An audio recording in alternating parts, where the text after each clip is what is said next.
নমস্কার বন্ধুরা, আজকে নতুন রেসিপি হলো লাউ মুসুরি। এই যে লাউ মুসুরি কুকারের মধ্যে সেদ্ধ করে নেব। তার জন্য কুকার চাপিয়ে দিয়েছি, জল দিয়ে দিয়েছি, দিয়ে দেবো মুসুরি ডাল সেদ্ধ করে নেব। দিয়ে দেবো তেজপাতা,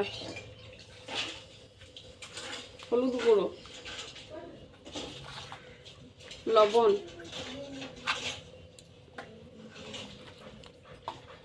দেখে নেবো ডাল সেদ্ধ হলো কিনা। সেদ্ধ হয়ে গেছে। লাউ মুসুরির জন্য দুটো শুকনো লঙ্কা দিয়ে দেবো, আর জিরে ধনে দিয়ে দেবো, ভেজে নেবো লাউ মুসুরির জন্য। এতে কাঁচা মশলা লাগবে না, ভাজা মশলা লাগবে, ভেজে নেব। এই যে মশলা ভাজানো হয়ে গেছে, বা নামিয়ে নেব। দিয়ে দেবো তেল,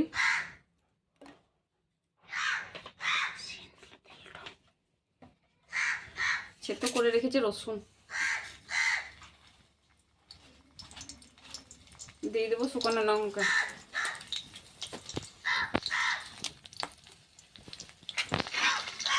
এবার ডালটা সাঁতুলে নেব। এই যে ডাল হয়ে গেছে, আর ভেজে রাখা মশলা দিয়ে দেব। এবার নামিয়ে নেব। এই যে বন্ধুরা, লাউ মুসুরি আমাদের রেডি হয়ে গেছে। বেশি মশলা দিইনি, কিছু না, খেতে খুব ভালো লাগবে। আপনারাও ট্রাই করবেন এইভাবেই।